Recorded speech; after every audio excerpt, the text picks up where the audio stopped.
So, Sharp's Rifle Company has done a great job of making sure lots of folks know about their extreme bolt carrier group.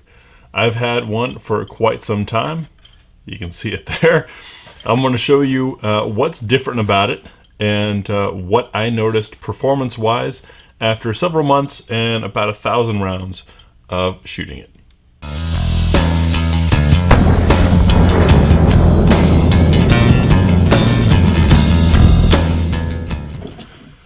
So there's a lot of talk and hype out there from different manufacturers about their bolt carriers and what you really need to have and what you don't, what's better than others.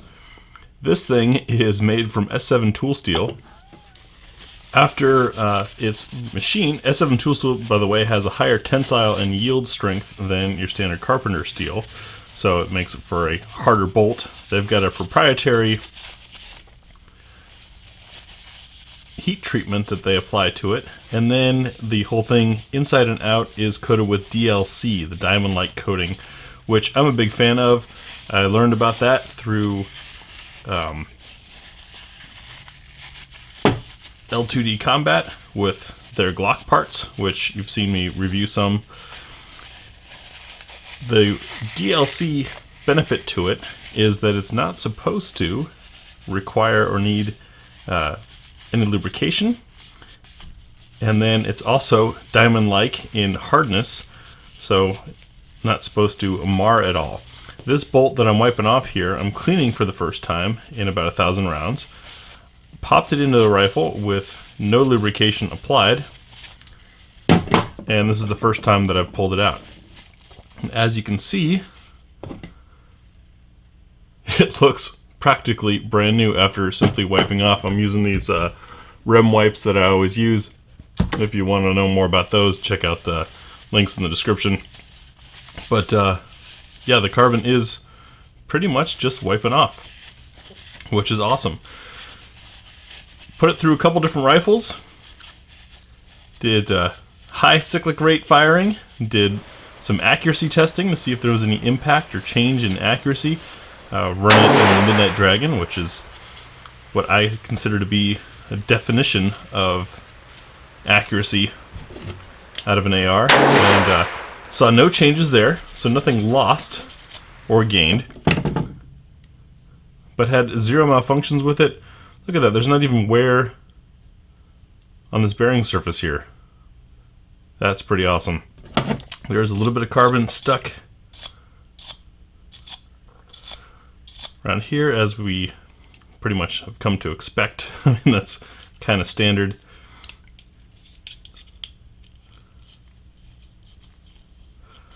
But no negative impact on accuracy. Zero reliability issues. It did change the firing impulse a little bit of the gun, and as soon as I finish wiping this thing off, I'm going to show you what's different about the shape and design of the Sharps bolt in contrast to a standard GI bolt. Alright, so I did actually notice a little bit of wear on the Sharps bolt. We have the Sharps bolt on your right and a standard GI bolt on the left. The wear that I saw was here. If I can get the camera to follow along. There we go. You can see a little bit of coating coming off from those lug surfaces, which I find to be really interesting because one of the things that's different about the Sharps bolt is you can see they put kind of a chamfer or a cut on the bolt lugs to increase reliability. Idea being that this allows a little bit more of a glide in case things aren't 100% clean or set upright in the chamber. Interesting to see that. I did not expect that. I didn't think DLC could come off. So that's what's different on the bolt itself. The carrier has a pretty significant difference in that a lot of weight has been removed from it. So you might notice as I turn here, we've got a slab side here versus the round. Also on the underside, there's a relief here on the Sharps bolt on both sides, a little bit of the glide surface, if you will, the rail, being removed. Then on the tail, obviously you can see a bit's removed here. And on the back end, quite a bit cut out. And this surface sort of flattened on the top, which does make for a little bit smoother cycling. So the reduced reciprocating mass, the reduction in weight that comes with the way that the Sharps bolt is cut versus the standard bolt, does make it a little bit lighter. Not so much that you can really feel, probably because the S7 tool steel is a denser steel in the first place, but did give it a slightly different recoil impulse, a little more balanced, I would say. Keep in mind that especially with 223, most of the recoil that you're feeling is your bolt slamming back and forth, not the actual ignition of the round or the round firing. So it's not what I would call a lightweight bolt carrier, but they have done some things to help balance the weight, and you can see in the slow motion footage how smoothly and directly it moves back and forth. So, having 1,000 rounds through it or so, tried it for accuracy, tried it for speed, not running any lubrication through it at all, through the entire 1,000 rounds. I literally just cut it out of the package, threw it in the gun, and started using it off and on for months on end. Is there really a difference? I would say yes.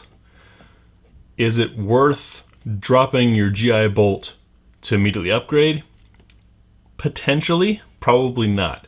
Is it something where on your next build, if you want maximum reliability and you're just going all out for a cool build, I would definitely go for the Sharps bolt.